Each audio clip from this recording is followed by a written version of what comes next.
Hey Cancer, welcome to Catalyst Energies and welcome to your weekly astrology forecast. This is for, we're going to mostly look at Friday and Saturday, the 24th and 25th, because the astrology is astounding. And that is what the focus has been for all of these recordings so far. It's just so big that it deserves some time to really unpack, and I want to do that for you. So, we are going to look at Friday, Saturday. The third quarter moon is on Sunday. It's going to be in Libra, and it's going to square the Capricorn sun. And that's an important moment as well. And then we'll look at the actual new moon itself and what the first seeds of intention that we can set for 2022 with this new moon. And really, it's to let it burn, and to realize that to burn is to purify, to burn is to, degrade all the way down to, to ash, which will then allow the phoenix to rise. So it will be a real shift point or transition point, I think, for all of us. And, appropriately, it's, as the calendar year shifts over to the next year. So it's going to have so much potency to it just because of that. So let's just start at the beginning. On the 24th, we have Saturn and Uranus are coming into their exact square on the 24th. It's been building for a couple days now, and you can feel the tension really rising, and it'll reverberate for the next couple of days as well. So we have that we'll go into, and then also the moon and Jupiter each at the last degree of the sign that they're in. So Leo and Aquarius, they are in a direct opposition and part of a grand square or a grand cross with the nodal axis of the moon. And so this grand square represents a situation that we cannot get out of. And to have the nodal axis of the moon as part of it really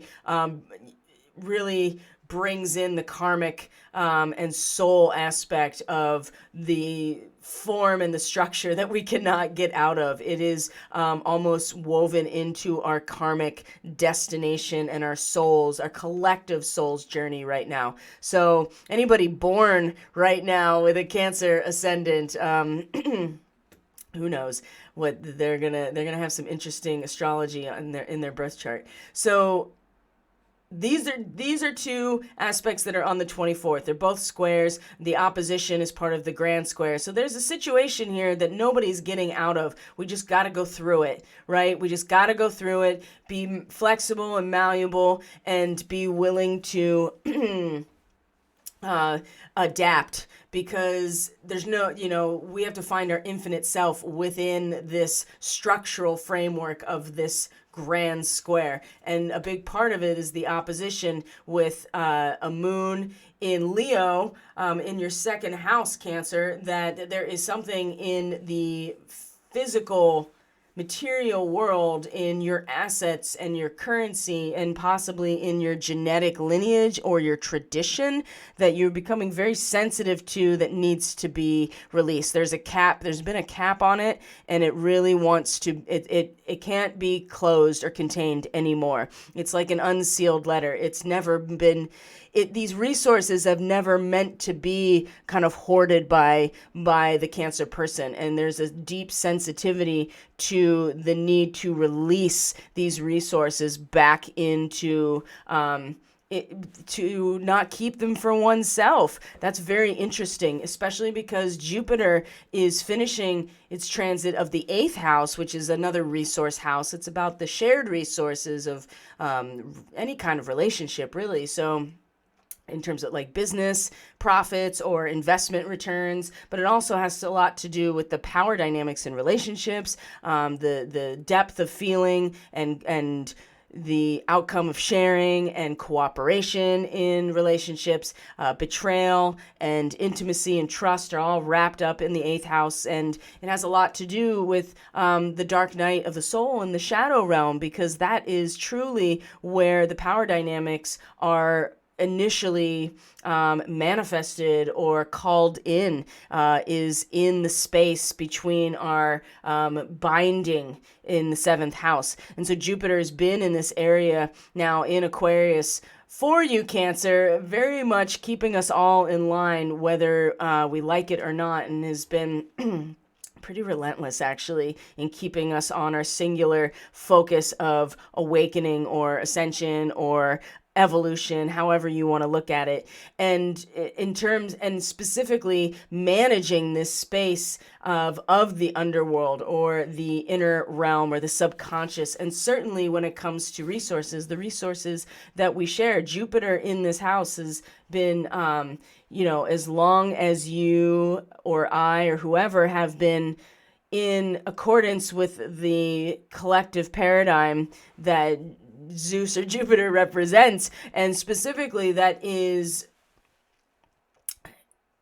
created in the eighth house through sharing and through cooperation and through a ritualistic type of event, right? These are the eighth house is where those types of things happen, rituals and sigil magic and things like that, and sexual alchemy is all part of the eighth house, because again, this is where power comes from, is what is generated as a result of our binding agreements. So spells are a big part of it, but also too the depth of psychology, like our subconscious, what's going on down underneath, that really is the power of everything else. Jupiter has been here for a while now, Cancer, and has been managing these collective resources or these shared resources, as a manager does, right? And keeping you very much on the up and up in this way, right? Aquarius is all about the collective as a whole. And so that's where the focus, I think, has been for the Cancer person. Now, the grand square, like I said, is very karmic for Cancer, or just for all of us, in terms of the nodal axis being involved. And so this is a situation that we can't get around, because if you look at the areas where the nodal axis has been and will leave, it's in the 12th and 6th house. It's in the area of surrender to the self and the habitual routines that make us who we are, and surrender to the flow, or surrender back to source or great spirit or God or the universe, right? This is the surrender back to this place that is has nothing to do with the resources necessarily, but they're all connected because they're all in square to each other. So there's all of these things happening and all of this tension that you can only meet it in the middle and find our infinite self within. But Cancer, there's something that you're deeply sensitive, and remember, the moon it rules your chart. So this is really important where the moon is, because it characterizes your personality so much. And that is, the deep feeling and the deep sensitivity to the actual world around you and what needs to be released from it. This can take a lot of different shapes, but the opposition to Jupiter is suggesting that there's something more than meets the eye, and it's only now that Jupiter is about to step into the realm of understanding, as opposed to managing your business or managing the resources of your relationships, can safely then move into the ninth house, but only because we have this challenge that we're confronted with, that we just it's keeping us in our lane. Let's put it that way. A grand square is, like I said, a confrontation. It is a situation we can't get out of. We just have to make the best of it. We have to accept the challenge, and we have to remain adaptable and be willing to grow and learn from this situation. But it also keeps us on task. It keeps us in our lane, and it keeps us within the structure of our mission and our material mission as starseeds in particular. So Saturn also is in the eighth house and has been firmly anchored here as well. So Jupiter has been really managing the realm of the shared assets or the shared resources, and is now taking that and moving into a much more expansive, metaphysically oriented state in terms of like teaching and guiding and just expanding in a space that is limitless in terms of the big picture. But Saturn is still here. Saturn's still in the eighth house, still like, pretty much the accountant for everything that is being shared and created in communion in your relationships and your binding agreements. And so Saturn's not going anywhere in terms of this. And like I said, it's like an accountant in some ways. Now square to Uranus in your 11th house. So Cancer, there may not be very much stability when it comes to society in general and the social networks that you're part of. You may find yourself scrolling through and window shopping various versions of reality, or window shopping what it is you actually want in a society or a social group. And so it might be varied. You might find very radical shifting back and forth and all over the place. You may find that there is no stability in this realm for you, Cancer. But the benefit of this transit so far, especially where it's at now, is that it's allowed for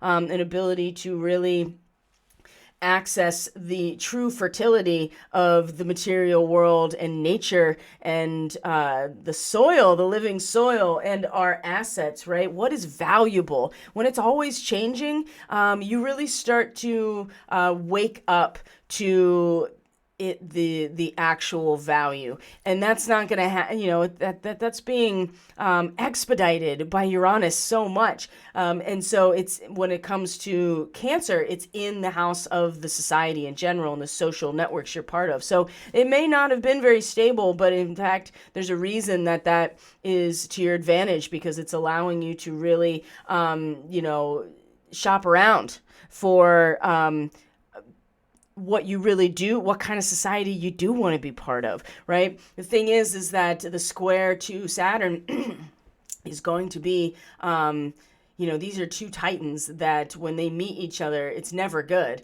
especially in a square. I mean, this is really could cause some serious damage if you don't, again, remain flexible and adaptable in this moment. You have a grand square, and then you have Saturn, Uranus in a square on the very same day, pretty much at the same time. Like, we're leading up to this point in just a matter of hours as I'm recording this. So it's something, especially the Saturn Uranus square. It's gonna be relevant throughout the weekend, but it will be exact on Friday morning, Thursday night. And so, if for the Cancer person, if they can't allow the freedom and the ability to think outside of the box and to shop around for larger social networks that reflect the value that Cancer has, especially because what is being wants to be unsealed or released into the public with this last degree of Leo and the sensitivity to it, Cancer,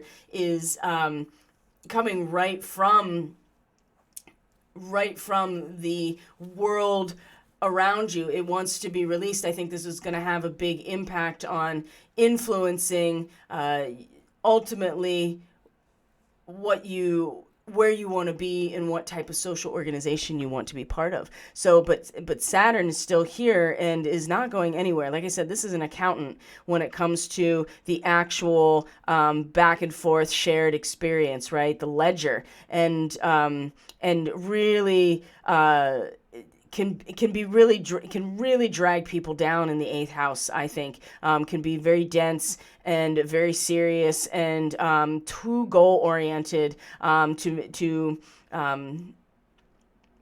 so goal oriented on the sharing aspect that it could really not leave any space for investigation and just trying to, innovate or think outside the box about society in general. And it's a lot to do with the fact that Saturn is just not going to budge. Especially in Aquarius, it's like, this is just what it is. And everybody is in a different place, and we're all graduating up to the top of the staircase, but everybody's in a different position, and there's nothing, that's just the way of it. There's no getting around this. This is what it is. And Saturn's putting its foot down because that's what Saturn does. And so how can you even shop around for a new social network if you are taking the experience of sharing so seriously that it's just like sinking you deeper? And now that Jupiter is out of that space, in some ways, it kind of makes it even more dense and more serious, because Jupiter now is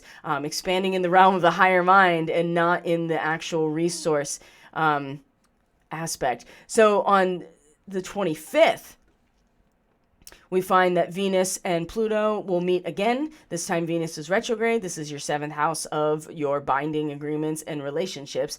And then on top of that, you have Mars in conjunction with Antares that is going to trine Chiron. So the inner child, the wounding, the victim narrative, all of the Chiron themes for Cancer are in your 10th house of your mission, right? You are this is pulling you back into old stories and narratives and superimposed identities that are not really a result of your own natural organic growth from the seed point of who you are. And you find yourself getting pulled back into these identities, and it's really impacting the ability to execute your mission, Cancer. So now that Chiron is direct, it's going to be even more obvious. So Mars in your 6th house, in conjunction to Antares, the fixed star, the heart of the Scorpion. This is going to be spitting truth through the sting of the Scorpion, spitting truth through fire, and especially because Antares is connected to Archangel Uriel and the fire of God. This is going to spit some fire and spit some truth, especially in the realm of what you're doing on a daily basis. What is your works? What are your routines? What are you doing? What are your habits? What are you doing to create the actual create yourself to be worthy of full participation in some sort of binding agreement, right? What is it that you are doing to reconstitute yourself as the 6th house? And so, again, Mars is going to spit some truth, and it's going to either heal these aspects of identity, wounding, and inner child trauma that Chiron represents. It's either going to allow for a very potent moment of healing, or it's just going to reinforce the same identities and make them stronger. And for the Cancer person, it is there's going to be so much. I would say that the downside here is the guilt in what you're trying to create or contribute, and in the manner in which you do it, because you may find that you are just not instituting enough of the habits or routines that you really, really need in order to execute your mission. And I also feel like that there are some self-care things that are really falling by the wayside for Cancer. And this always happens with Cancer, right? They're so great at nurturing other people, and they're just so terrible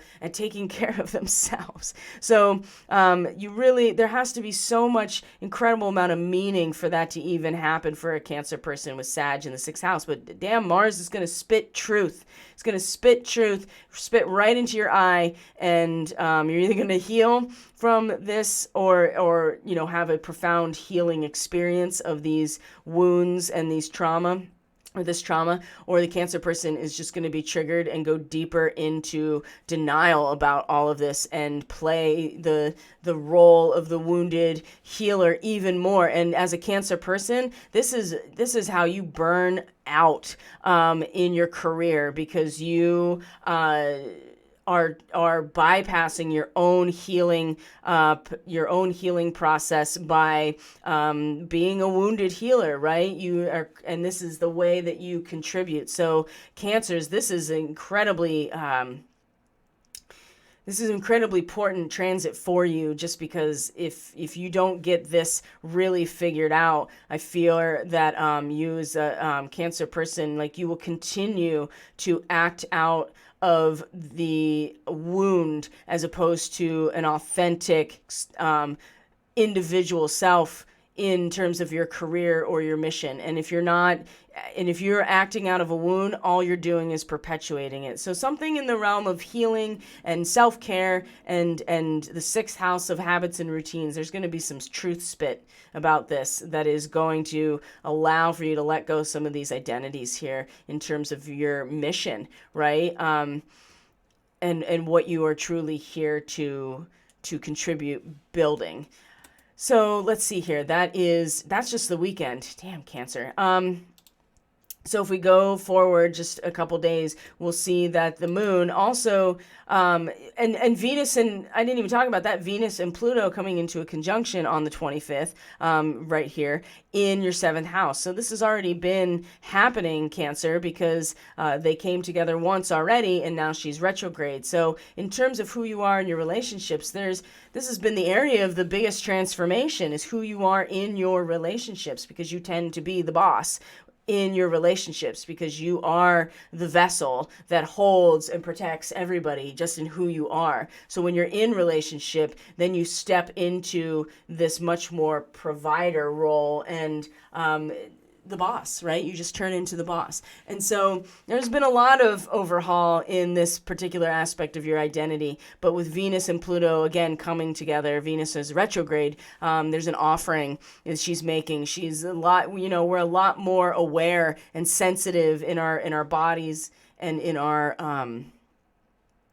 bodies and in our, I would say, our sensitivity to the world around us, and value and meaning to the aspects about Cancer, about who you are in your relationships and your binding agreements that are valuable to you and continue to hold their meaning, and those that you are willing and ready to offer up to Pluto. And there's a deep inventory that's happening here. And for Cancer, it's in the realm of who you are in your relationships. So when we get to the moon squaring the sun, the third quarter moon squaring the sun here, we are going to see, it's going to be in Libra. So if we go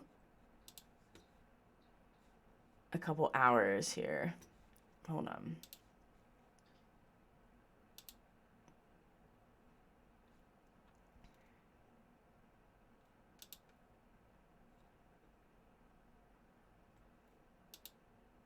Okay, that's close enough, yeah. So we'll see here that the sun also in the seventh house, and the moon will be in your fourth house of your inner life, your home and family, the area where you feel emotionally secure. And again, this is an area that you're not unfamiliar with, Cancer. And since the moon does rule this chart, this is the sensitivity to this is going to be very, very potent and strong. So the square to the sun is showing, number one, that the sun is representing, you're going to be really focused on making sure that everything is attended to in the realm of your binding agreements and your interpersonal relationships, right? You want to finish what you started. You want to make sure that everything is accounted for before you move on to the next phase. You want to make sure everything's stacked up before you cross the threshold. You see what I'm saying? This is where a lot of attention will be. And then the moon in Libra in a square to that is going to be a very deep sensitivity and a feeling about you want to finish what you've started in terms of your relationships, but there's going to start being, for all of us, but for you in particular, Cancer, very strong feeling about, well, I have to be able to visualize clearly in my head, in my mind's eye, what I want to materialize. And while you are trying to finish and complete and fulfill something in one cycle, your feelings, and especially for Cancer in your fourth house, it's going to be very deep and very sensitive and very psychic, intuitive, right? You'll be feeling, you'll just start doing it, visualizing what it is that you want to materialize in aspect of relationship. and specifically where you're gathering your personal power from. So it's okay that those things are in a square. It's not like you have to focus on one or the other. It's just going to be the tension that is experienced when you are focusing on one end that has to do with finishing a cycle and completing it, what you started, and another that is already emotionally and intuitively starting to visualize the next cycle. It's going to be kind of weird, but that's the crisis of consciousness of the third quarter moon. It's, again, you just lean into it and you grow and you adapt and learn when you have these squares. So if we go a week ahead, we will see the new moon and Capricorn, and it's going to be in the 7th house, Cancer. So also too, you really want to set some intentions at this new moon. Set some intentions for growth and personal development over the next couple of weeks that really have to do with acknowledging the power of letting it burn, right? We've all felt into the value with Venus meeting Pluto and the intensity of the transformation and the intensity again of the transformation as Venus is now retrograde and has maybe had some time to process some things, and so much more willing to engage in the connection to Pluto, or certainly have more to offer more consciously this time.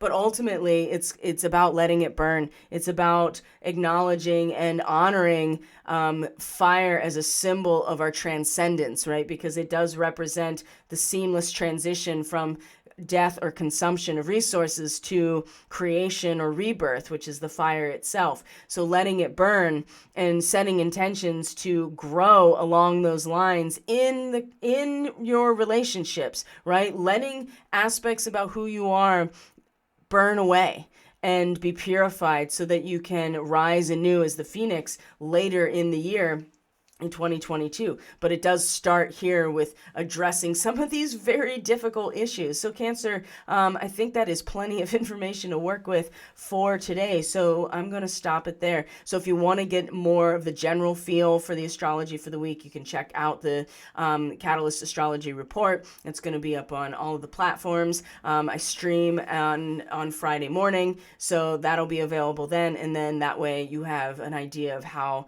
a lot of this is likely to unfold in a general way. If you're interested in more information, if you're interested in booking a personal reading, if you're interested in getting on my email list, and certainly if you want to support this channel through your subscriptions, you can find all of that information in the description box below. And you also can hang out at the end of this video and you will get some information on how to do that as well. So thank you, Cancer, for being here. I truly appreciate each and every one of you that have been here, and I will see you on the next video. Please have a great weekend, however you celebrate or don't celebrate this holiday, or if it's not a holiday, but have a peaceful and nurturing and joyful weekend, and we will see each other on the next video. Okay, Cancer, bye.